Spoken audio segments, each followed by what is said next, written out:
গণ আন্দোলনের মুখে শেখ হাসিনার পতনের পর সরকারবিহীন এই সময়ে অন্তর্বর্তীকালীন সরকার গঠনের দিকে এগোচ্ছে রাষ্ট্রপতি মোহাম্মদ শাহাবুদ্দিন। কিন্তু কোন প্রক্রিয়ায় তার ব্যাখ্যা দেওয়া হয়নি। সেদিন যুগপৎ আন্দোলনের শরিকদের নিয়ে বঙ্গভবনে যান বিএনপির মহাসচিব মির্জা ফখরুল ইসলাম আলমগীর ও জামাত ইসলামের আমির শফিকুর রহমান। সেখানে ছিলেন কোটা সংস্কার ও সরকার পতন আন্দোলনের ডাক দেওয়া সংগঠন বৈষম্য বিরোধী ছাত্র আন্দোলনের প্রতিনিধিরাও। পরদিন এই মোর্চার নেতারা আলাদাভাবে বঙ্গভবনে যান। তাদের বৈঠকে ছিলেন তিন বাহিনীর প্রধানও। সেখানে উপস্থিত ছিলেন ঢাকা বিশ্ববিদ্যালয়ের আইন বিভাগের অধ্যাপক আসিফ নজরুলও, যিনি আগের দিনের বৈঠকে উপস্থিত ছিলেন। তার আগেই ছাত্রদের পক্ষ থেকে জানিয়ে দেওয়া হয় তারা অন্তর্বর্তীকালীন সরকারের প্রধান হিসেবে নোবেলজয়ী ডক্টর মোহাম্মদ ইউনূসকে চান। বৈষম্য বিরোধী ছাত্র আন্দোলনের পছন্দ নোবেল বিজয়ী ডক্টর মোহাম্মদ ইউনূসকে অন্তর্বর্তীকালীন সরকারের প্রধান হিসেবে বেছে নিয়েছে রাষ্ট্রপতি মোহাম্মদ শাহাবুদ্দিন। দীর্ঘ সময়ের আলোচনার পর এই দাবি মেনে নেওয়ার সিদ্ধান্ত জানান রাষ্ট্রপতি। তবে কোন প্রক্রিয়ায় এই সরকার গঠন হবে সেটি খোলাসা করা হয়নি। ছাত্র নেতাদের সঙ্গে নিয়ে যৌথ ব্রিফিংয়ে আসিফ নজরুল বলেন, আমরা একটা এক্সট্রাঅর্ডিনারি সিচুয়েশনের মধ্যে এই সরকার গঠন করতে যাচ্ছি।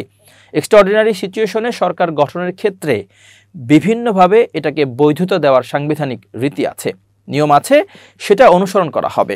এই সরকারের মেয়াদ কতদিন হবে সেটা নিয়ে এখন বড় প্রশ্ন আছে। রাষ্ট্রপতির সঙ্গে বৈঠক করে মির্জা ফখরুল বলেছেন, অন্তর্বর্তী সরকার 90 দিনে নির্বাচনের ব্যবস্থা করবে। রাষ্ট্রপতি জাতির উদ্দেশ্যে ভাষণে এ কথা বলবেন।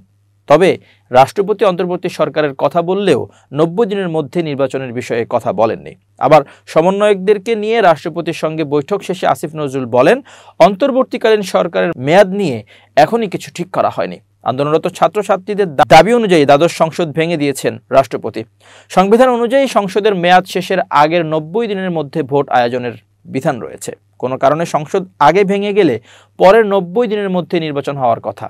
যদি দৈব দুর্বিপাকে নির্বাচন করা সম্ভব না হয় তাহলে আরও 90 দিন সময় নেওয়া যেতে পারে।